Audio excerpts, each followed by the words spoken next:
Hey gang, welcome to Let's Level Up. My name is Rick. Today we're going to be talking about Bioshock Infinite Siege of Columbia. This is a game designed by Isaac Vega and actually published by Plaid Hat Games. Now, if you haven't played a lot of Plaid Hat Games, pause the video right now, go and check out their library because they are absolutely fantastic. Plaid Hat's one of those companies that just doesn't make bad games.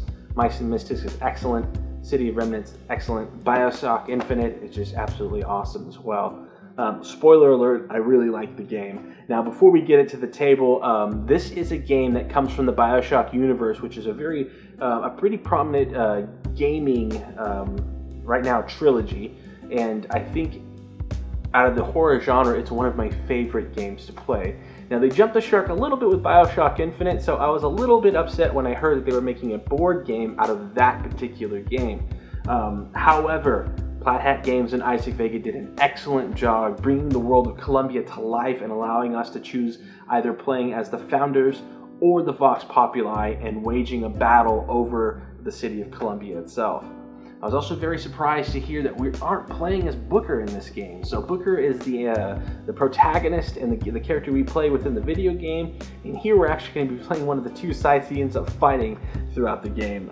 So we're going to try to be saving, or rather, he's going to be trying to be saving Elizabeth, and we're going to be trying to vie for control of victory points by taking key parts of the city and establishing objectives as we go along the way. So with that, let's hit the table with this thing, show you a little bit of how it works, and then give you our final thoughts. Here we have Bioshock Infinite, The Siege of Columbia, published by Plaid Hat Games and designed by Isaac Vega. This game is absolutely awesome. Its course is brought to you by the 2K game series Bioshock, and Bioshock 1 was one of my favorite games I ever played on the Xbox 360. I absolutely love that game. I was a little skeptical at first when I heard, and you know what, I shouldn't have been, because Plaid Hat doesn't make bad games. That's a fact. I was a little skeptical when I heard that they were making a Bioshock game, because there's been a few different video game to board game crossovers that haven't quite met the mark, like the Gears of War game I'm not a big fan of. It plays ages 13 and up, 2 to 4 players in 60 to 90 minutes. Now, this game we're actually going to be playing either on teams or head-to-head, and one player will be playing the Founders, or the blue pieces, and the other player will be playing the Vox Populi. If you've played Bioshock Infinite, you know that Comstock's men are basically all the Founders, and Daisy's men, the Rebels, are part of the Vox Populi. Now, Elizabeth and Booker make an appearance in this game, but they are controlled by the game itself. The players aren't going to play Booker, which is very, very interesting. In this game, we're basically going to have the turn open up with a vote where both sides of the game are going to be voting to depending on and changing the mechanics of how the round is going to work. Now, oftentimes this is going to be something like getting more Silver Eagles for doing a certain task, getting more attack strength from doing something. So it's going to be a pretty clear which side is going to vote for it, which side is going to vote against it. You're going to balance the cards that you have in your hand to both vote for that, to spend to get more coins, and to be able to recruit more creatures later, which is going to, it's again very well balanced and very interesting. Let's go ahead and open up this box and show you a bit of what the contents are inside. I'm not going to go over the rules too much here. I will say these rules are written very, very well, and on top of that, Rodney from Watch It Played has done an excellent tutorial video to teach you guys how to play this game. If you watch his video, I think it's 30 minutes long or something like that, you'll be up and playing if you follow with him when the video ends, and for a 2-player game, which is absolutely awesome. So if you look here, you can see that we have all the major territories from the actual video game, which is really neat. They're built into actually A, B, C, D, E, and F, and each of those has their own sort of group buildings and key points for the video game. If your faction happens to control all the different areas in a territory, you're going to be getting a victory point, and the object of this game is to be the first player to reach 10 victory points. I actually have played with my son. He doesn't quite understand all the concepts of the game yet. He's only 5, but we've played where we were just the first to 5, and it plays very quickly. And is actually a really neat way to kind of introduce people to it. I know Rodney in his video on Watch It Played did first to 7, which is also another good way to do it when you're just starting out. Um, the game board itself, you remember, this city is actually, Columbia is floating in the air many, many miles above the ground, and each of these areas is connected by a skyline. So you can actually take advantage of this skyline and, almost like a chutes and ladders mechanic, travel from the skyline anywhere on the map, but you'll have to do rolls if you do more than 2 points. Otherwise, you can just move to adjacent areas. Now, if you want to move from the Garden of New Eden all the way to the Order of the Raven, you could just by hopping on this skyline and going 1, 2, 3 points away. Again, with any further area than 2 dots having to make a successful roll. I'm not going to get too much into how to play this game here. I'm just going to highlight some of the things I really enjoy of this game. Again, if you're looking to learn how to play it, I couldn't recommend Rodney's video enough on his Bioshock Infinite Siege of Columbia play series. At the beginning of the game, you're going to take 3 of the Elizabeth wanted tiles, shuffle them up, and pick 1 and set it to the side. Now, this is going to change the game pretty drastically depending on what Booker and Elizabeth are going to be doing throughout the game. Each time you get a symbol with the Elizabeth marker, you're going to move the marker down 1 more and resolve whatever effect here is next to it in text. What I like about this game most is that it allows for a lot of different replays. There are so many things that could be different, and the game is so well balanced between the 2 factions that it really makes for a very visceral play experience, and allowing me to play from game to game and experience something new each time. So Isaac, congratulations, man. This game is, I think it's awesome, and I think you did a wonderful job putting all this together. Each player is going to take a player reference sheet as well. Now, these sheets are split up into 2 different sections. They've got pretty much your reference area and then your upgrade section here. So as you earn upgrades throughout the game to make your unit stronger or unlock abilities, you can actually place upgrades on them there. Really nice. I read a review earlier talking about how it gets too complex. I couldn't disagree with that anymore. I think this is a very simple way. Each card has 3 primary abilities on it, whether it's going to be giving you an attack strength, giving you money, or changing the way that it's going to the way you're going to be able to vote on certain things.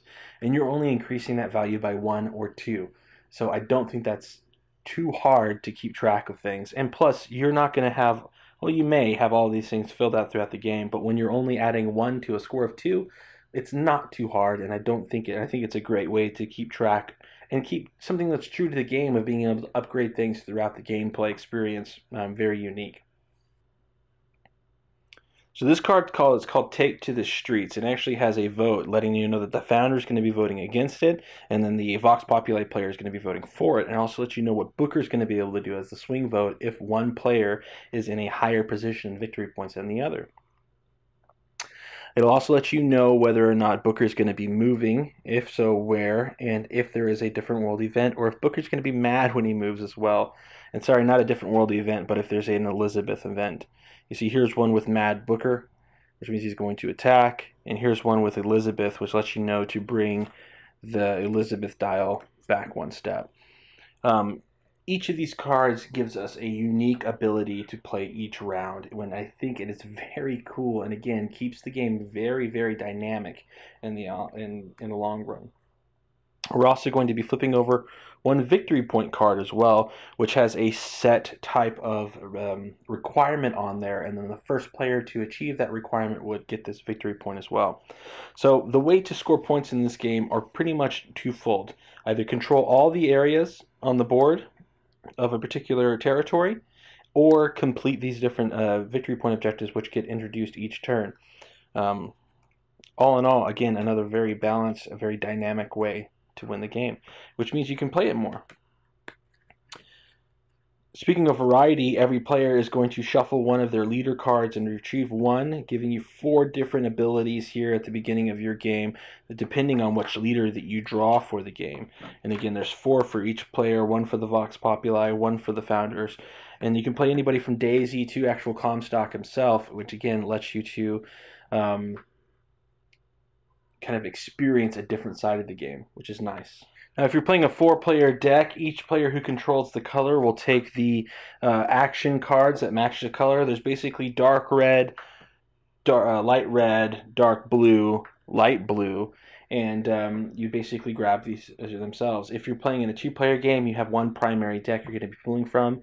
Now, these cards balance quite a few different things here, and again, we're going to get a little bit closer to take a look at them. So you can see this card here is a Vigor. It gives just 1 attack and it's called Return to Sender. It also has a combat effect. And the combat effect says after both players have rolled dice for their combat, select your opponent's lowest die result and remove that die result from your opponent's combat total.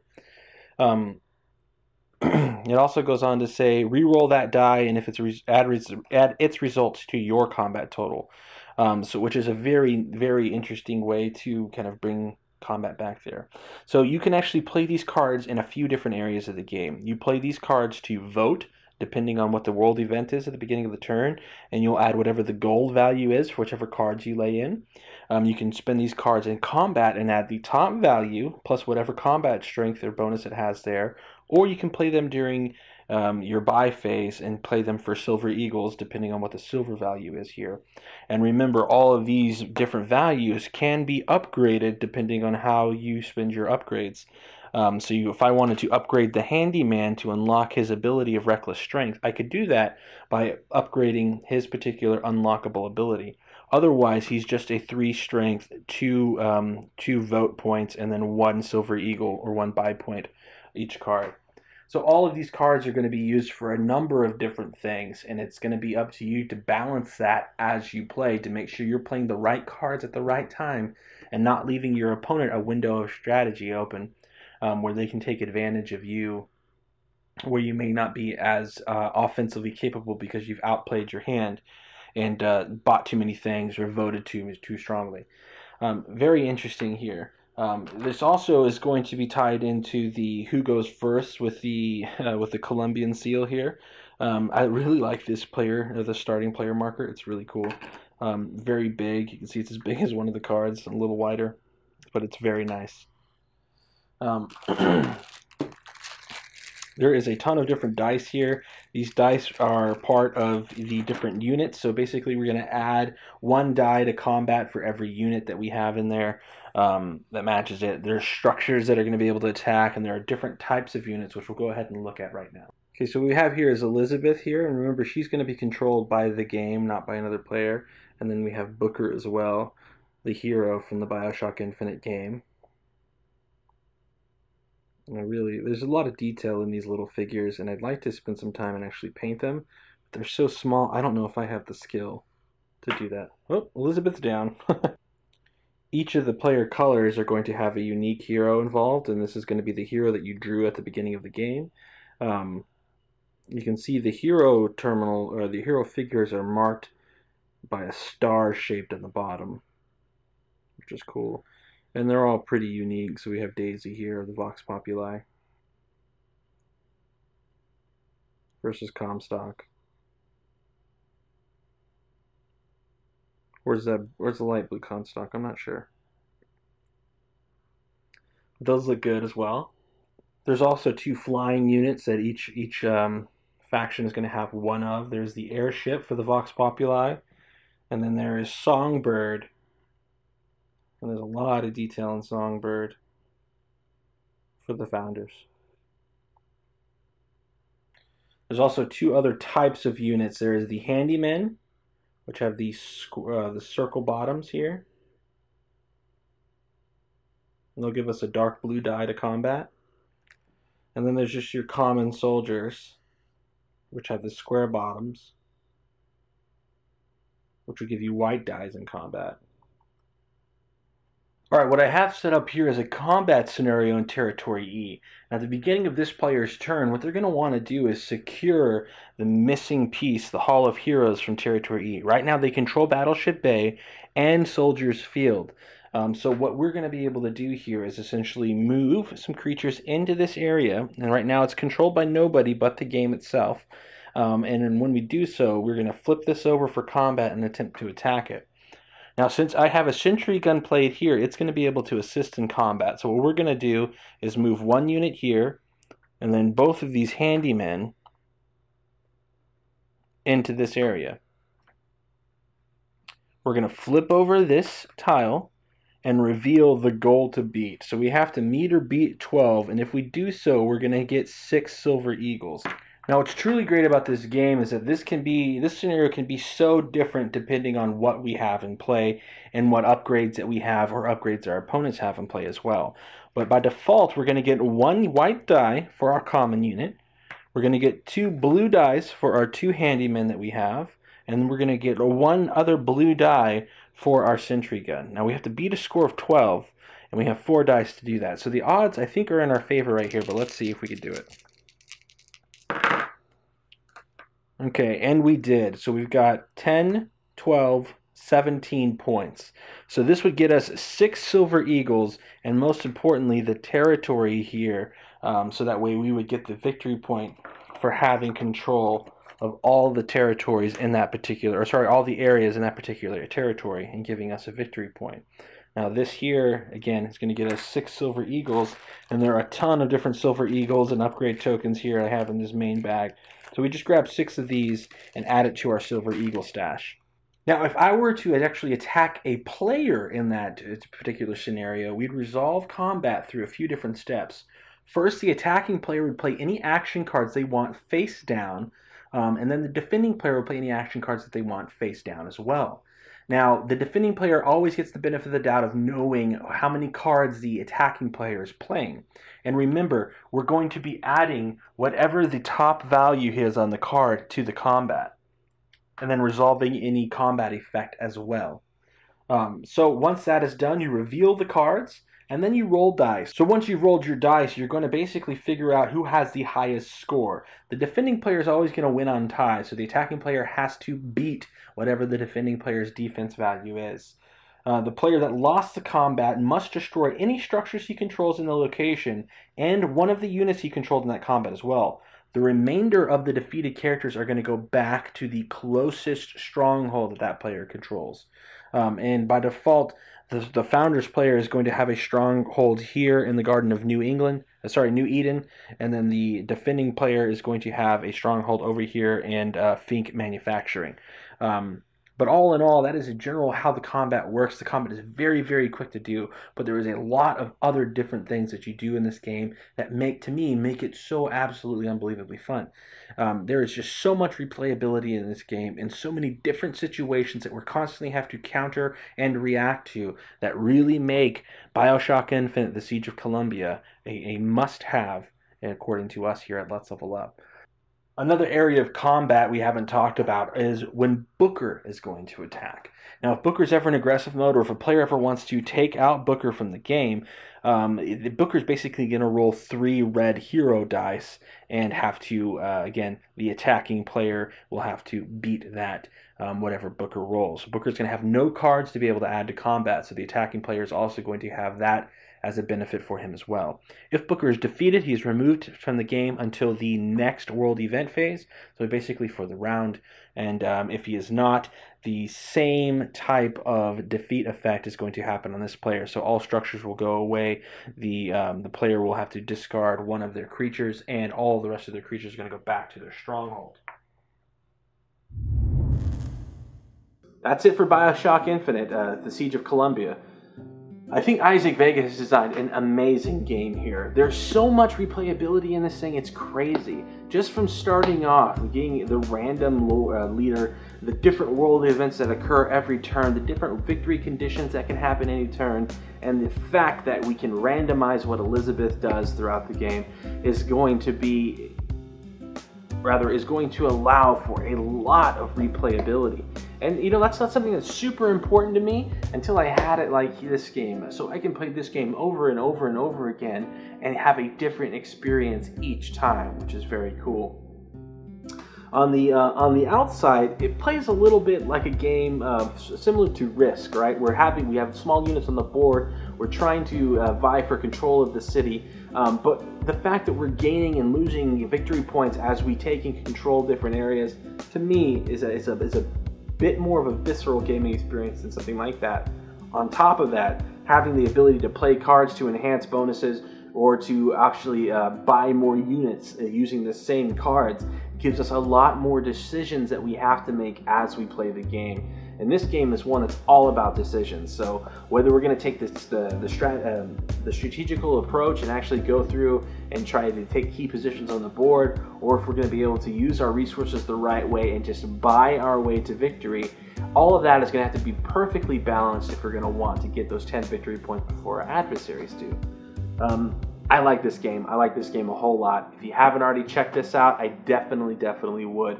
Bioshock Infinite, The Siege of Columbia is a must-have for our shelf, and I would continue to push that forward to all of yours as well. On behalf of everybody here at Let's Level Up, thank you so much for watching this video. Please give us a thumbs up if you liked the video, subscribe to our channel if you haven't already, and most importantly, game on.